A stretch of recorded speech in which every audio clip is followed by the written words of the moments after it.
আৰু আপোনালোকে মোক সুধি থাকিছিল যে 12টা হ'বনে মোৰ 12টাটো মোৰ মাইণ্ডত নাছিল গতিকে এটা প্ৰমাণ হয় যে মই ইলেকশ্যনৰ আগত যি কওঁ সেইটো হয় এতিয়া মই এইটোৱে কৈ গ'লো যে 26ত আমাৰ অংক 90ৰ পৰা 100 Chief Minister has been targeted by national leadership so far. So it says that my national profile has gone up during this election. আজিলৈকে অসমৰ কোনো ৰাজনৈতিক নেতাৰ বিৰুদ্ধে ৰাষ্ট্ৰীয় নেতাই অসমত আহিলে কমেণ্ট কৰিছিল কিন্তু দিল্লীৰ প্ৰেছ কনফাৰেন্স অসমৰ মুখ্যমন্ত্ৰীৰ বিষয়ে আলোচনা কৰা নেশ্যনেল পলিটিকেল পাৰ্টিৰ স্পোক্স পাৰ্চনে অসমৰ মুখ্যমন্ত্ৰীৰ বিৰুদ্ধে টুইট কৰা all these has happened with me. These are so I enjoy this newfound position of our state. That Assam is now in the profile. Assam has become so strong that Jairam Ramesh today he is not tweeting about Yogi Adityanath. He is not tweeting about Eknath Shinde. He is not tweeting about Mohan Yadav. He is not tweeting about Bhajanlal Sharma. But he is tweeting about Himanta Biswa Sharma. So you can think about that how my state Assam has grown in the national political landscape. So I would like to thank Jairam Ramesh for giving me a wide publicity that we own 11 seats. Sir, it will remain in the history of our country because no Prime Minister has got mandate for the third consecutive time after Pandit Nehru. I am sure that Prime Minister Modi will also break as the longest serving Prime Minister after he will also break the record of Nehru also as the longest serving Prime Minister in due course of time. But today I am very happy that with 40% Muslim votes in Assam, I could give 11 seats to my party out of 40. এতিয়া ধুবুৰী নগাঁও যোৰহাট তিনিটা সমষ্টিৰে পৰাজয়ৰ কাৰণ আমি বিচাৰিব লাগিব কিন্তু 14টাটো জিকা কথা নাছিলেই এতিয়া আপোনালোকে যদি গুৱাহাটীত জিকাৰ কাৰণটো মোক নুসুধে তেজপুৰত জিকাৰ কাৰণটো নুসুধে আৰু যোৰহাট আৰু নগাঁও আৰু ধুবুৰীৰ হাৰাৰ কাৰণটো সুধি থাকে এইটো কেনেকুৱা কথা হ'ব পাৰে 11টা সিটত আমি জিকিছোঁ ভাই তৰুণ গগৈ জিকা নাছিল 11টা সিটত ইয়াতকৈ কি ডাঙৰ ফূৰ্তি হ'ব পাৰে 93খন বিধানসভা আসনত জিকিছোঁ কোনো দিনে কোনো চৰকাৰে জিকা নাছিল 93খন বিধানসভা আসনত যোৰহাট হাৰিছোঁ যোৱাবাৰ কলিয়াবৰত হাৰিছিলোঁ এইবাৰ কলিয়াবৰত জিকিছোঁ যোৰহাট আমি 29ত আকৌ জিকিলোঁ 100লৈকেতো গ'লোৱে না 93 হ'লে আৰু 7খন লাগে গতিকে মই মিছন 100 হয় মিছন 95 হয় এইটো সময়ত দেখা যাব এটা মনত আছে মই এবাৰ মিছন মানে 100ত ভৰি দিম বুলি ভাবিছোঁ অলপ 7 নম্বৰ কম হৈ গ'ল আৰু এইটো বেলেগ কথা কিন্তু ইলেকশ্যনত ৰাইজৰ উৎসাহ উদ্দীপনা দেখি মই ভাবিছিলোঁ যে 100ত চুই দিম কিন্তু 93 190 পাৰ হোৱাৰ পিছত 93 100 কি পাৰ্থক্য আছে sir, NDA allies, NDPP, কংগ্ৰেছৰ খুব আছে আমাৰ তাত যোগদান কৰিছে আমাৰ প্ৰতি খুব থাকিব কংগ্ৰেছত যোগদান কৰিব মানুহকতো আপুনি এটা পলিটিকেল পাৰ্টিতো মানুহে চহী কৰি নাহে যে জীৱনলৈকে আমি বিজেপিতে থাকিম গতিকে কিবা খুব থাকিব পাৰে এতিয়া খুবটো মোক ক'লে মই বুজি পাম যিহেতু মোক কোৱা নাই গতিকে মই বুজি পাম বা সভাপতিকো কোৱা নাই গতিকে মই বুজি পাম যে তেওঁ হয়তো ভাবিছে যে মোৰ খুবটো মুখ্যমন্ত্ৰী বা ভৱেশ কলিতাই উপশম কৰিব নোৱাৰে গতিকে মই আন দলত গৈ তাতে মই ৰাজনীতি কৰিম আমাৰ শুভেচ্ছা থাকিব আমি কিয় বেয়া পাম sir, তিনিটা সমষ্টি যেহেতু ইতিমধ্যে বিজয় লাভ কৰিলে আৰু ডিব্ৰুগড় লোকসভা সমষ্টিত নৰিনজ্যোতি গগৈ কিন্তু ভাল কাম কৰিছে বিজেপি প্ৰাৰ্থী আপোনালোকে টক্কৰ যি শব্দ কয় এইবোৰ আপোনালোকৰ শব্দ কিন্তু গগৈ ফৰ্মুলাটো ফেইল হৈ গ'ল নে আজি আপোনালোকে চাওক সৰ্বানন্দ সোণোৱাল হাৰিব বুলি কোৱাৰ পিছতো 3 লাখ ভোটত জিকিছে আৰু মনোজ ধানোৱাৰ নুঠিলে মাৰ্জিনটো 4 লাখৰ ওপৰত গ'লহেঁতেন গতিকে ক'ত আমাক ক্ষতি কৰিলে ডিব্ৰুগড়ৰ প্ৰত্যেকটো এছেম্বলি চিট আমি জিকিছোঁ কিন্তু এই ভোটৰ সংখ্যাটোৱে ২৬ৰ ইলেকশ্যনত কিবা প্ৰভাৱ পেলাব? প্ৰভাৱ পেলাব। আমি ৯৩ যাম ৭৪ৰ পৰা প্লাছ হ'ব। কাৰণ ভোটত যোৱাবাৰ আপুনি যদি হিচাপ কৰে নাহৰকটীয়াটো আমি হাৰিছিলোঁ, কংগ্ৰেছ আৰু জাতীয় পৰিষদৰ ভোট লগাই দিলে বিধানসভাত আমি নাহৰকটীয়াটো হাৰিছিলোঁ। আৰু দুলীয়াজানতো যদি কংগ্ৰেছ আৰু জাতীয় পৰিষদৰ ভোট লগাই দিলেহেঁতেন আমি দুলীয়াজানতো হাৰিছিলোঁ। কিন্তু দুইটা লগাৰ পিছতো এবাৰ আমি নাহৰকটীয়া আৰু দুলীয়াজানত লিড ল'লোঁ। তাৰমানে ডিব্ৰুগড়ত আমি পলিটিকেলি ইম্প্ৰুভ কৰিলোঁ নে? আৰু যোৰহাটৰো যদি আপোনালোকে সোধে কংগ্ৰেছ আৰু জাতীয় পৰিষদৰ ভোট আৰু ৰাইজৰ দলৰ ভোট যদি তিনিটা লগাই দিয়ে যোৰহাটত আমি বিধানসভাটো জিকাম। যোৰহাটত ২০২১ৰ বিধানসভাটো আমি জিকা নাই। গতিকে কোনো পৰিৱেশ পৰিৱৰ্তন হোৱা নাই। ২০২১ৰ যদি বিধানসভা ইলেকশ্যনত ৰাইজৰ দলে ইমান ভোট পাইছিল, জাতীয় পৰিষদে ইমান ভোট পাইছিল আৰু কংগ্ৰেছে ইমান ভোট পাইছিল, তিনিটা যদি লগাই দিয়ে মোটামুটি তেওঁলোকেই তাত জিকিছিল। সেইকাৰণে ডিব্ৰুগড়ত আমাৰ আগতকৈ আমি বেটাৰ হৈ গ'লোঁ যে গোটেইকেইটা বিধানসভাত 2টা ছিটত আমি হাৰিছিলোঁ, কিন্তু লোকসভাত আমি গোটেইকেইটা ছিটতে লিড ল'লোঁ। আৰু আপোনালোকে আমাৰ মাৰ্জিন দেখিছে, আমি মঙলদৈ জিকিছোঁ ৩.৫ লাখ। প্ৰথমবাৰ বড়ো অনাবড়ো সংঘৰ্ষৰ অৱসান ঘটাই প্ৰমীলা ৰাণী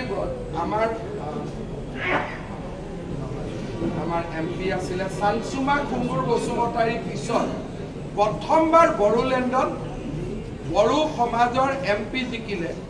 বড়ো আৰু অনাবড়োৰ যুদ্ধৰ আমি অৱসান ঘটোৱা। অসমৰ জাতীয় জীৱনৰ কাৰণে ভাল খবৰবিলাক আপোনালোকে পাব যে বড়ো কোন গগৈ কি হৈছে এইটো বাদ দিয়ক, বড়ো আৰু অনাবড়োৰ যুদ্ধ আমি শেষ কৰিম।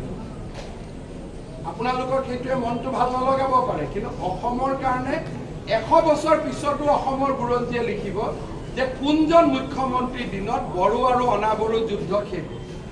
আজি অনাবড়ো মানুহে ভোট দি জয়ন্ত বসুমতাৰী জিকালে। বৰপেটাৰ দৰে ছিটত য'ত আমি অসমীয়া মানুহে নিজৰ অস্তিত্ব হেৰুৱাই পেলাইছিল, সেই ছিট আমি উভতাই আনিম। মহাপুৰুষ শংকৰদেৱ আৰু মাধৱদেৱৰ কৰ্মভূমি, তাক আমি উভতাই আনিম। বটদ্ৰৱা সমষ্টিত আমি পিছুৱাই গৈছিলোঁ, এইবাৰ বিধানসভাত নগাঁও বটদ্ৰৱাত আমি লিড ল'লোঁ। 40,000 ভোটত আমি লিড ল'লোঁ।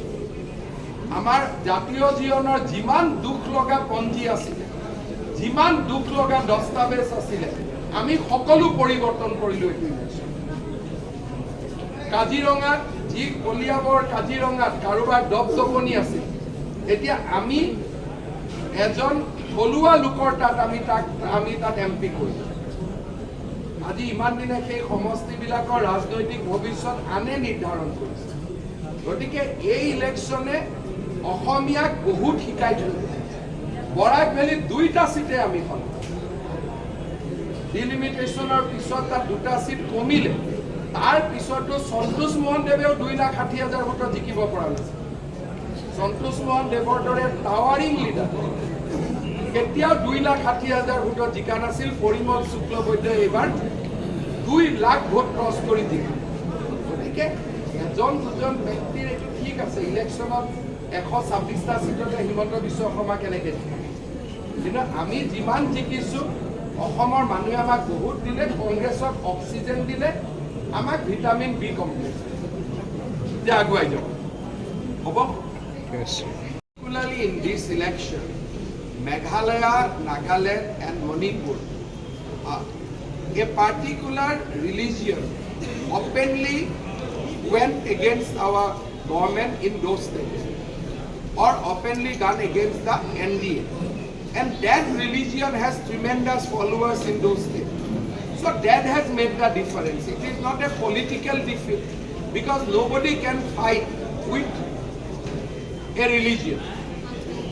So if tomorrow all the Sankaracharya sits and say that Himanta must lose, how can I fight with all the 4 Sankaracharya? So in Nagaland, in Manipur and in Meghalaya, the specific reason is that a particular religion or leader of those religion works against the certain political party. Usually they do not interfere in politics, but this time for whatever reason, they interfered in politics, including Assam. Even Assam also we could not get vote of that particular religion because for whatever reason I have seen in the field, they have openly worked against the NDA this time. So that's my observation. One specific reason why Meghalaya has been lost, NDDP has been lost, you have to ask from Mr. Rio and Mr. Sangma. But for us, we own in Arunachal Assembly as a BJP, that's history. And in Northeast, we improve our tally also than last time. As a Northeast, BJP's tally has also improved. Our lead is not 93, 94. আমি গোলকগঞ্জতো last খবৰ আহিছে আমি জিকিছোঁ গতিকে 94 সিটত আমি একেলগে assembly জিকিছোঁ তাৰমানে 26ত result কি হ'ব আজিয়ে মানুহে দিয়ে দিলে জিকিবৰ কাৰণে লাগে 22ত সিট আছে 23ত সিট আছে 23টা সিটৰ বিপৰীতে আমি পালোঁ 94টা সিট 94 গতিকে অসমবাসী ৰাইজে মোক ইয়াতকৈ আৰু কি দিব ইমান মৰম 3 বছৰ CM ইমান মৰম তৰুণ গগৈ ডাঙৰীয়াৰ দিনতো ইমান জিকা নাই তাৰ আগতো জিকা নাই ইমান সিট দিছে ইমান আসন দিছে তাতকৈ আৰু কি মৰম দিব গতিকে মৰমখিনি অহা 2 বছৰ আৰু বেছিকৈ কাম কৰি আমি উভতাই দিম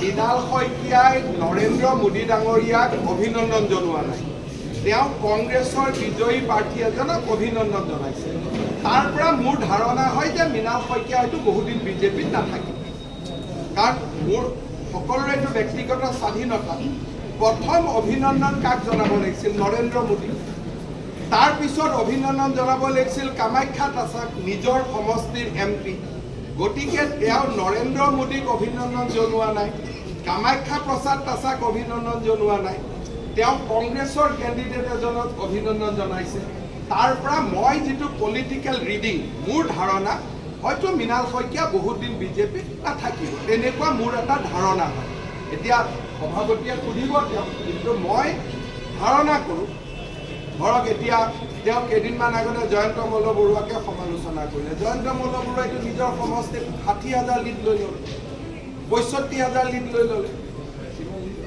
60,000 লিড লৈ ল'লে গতিকে 60,000 লিড লোৱা মানুহজনক লিড নোলোৱা মানুহ এজনে যেতিয়া সমালোচনা কৰে আপুনি কি উত্তৰ দিব সেইকাৰণে মই যিটো বুজি পাওঁ যেনেকৈ আমালৈকে বহুত কংগ্ৰেছৰ মানুহ আহিছে 2-এজনটো বিজেপিৰ পৰাও কংগ্ৰেছত যাব আজি দিনটো আমাৰ কাম আমি যদি সঁচা বিজেপি হয় পুৰণা নতুন যিয়ে বিজেপি নহওক আজি আমাৰ প্ৰথম কাম হ'ল মোদী ডাঙৰীয়াক অভিনন্দন যদি মোদী ডাঙৰীয়াক অভিনন্দন নিদি মই ৰাহুল গান্ধীক অভিনন্দন দিওঁ যে কিয় অভিনন্দন দিলোঁ আপুনি 98টা সিট পালে কিয় অভিনন্দন দিলোঁ যে 11টা সিটত জিকাৰ কাৰণে CMক অভিনন্দন দিব নালাগে 3টা সিটত জিকাৰ কাৰণে কংগ্ৰেছক অভিনন্দন দিব লাগে তাৰমানে মানুহজনে নিশ্চয় ৰাজনৈতিকভাৱে সিদ্ধান্ত কৰি লৈছে যে মই বিজেপিত নাথাকোঁ সেইটো তেওঁৰ নিজৰ এটা সিদ্ধান্ত তাতো বেয়া পাই ভাল পাই লাভ নাই মানুহৰ নিজৰ সিদ্ধান্ত লোৱাৰ অধিকাৰ আছে এজন মানুহৰ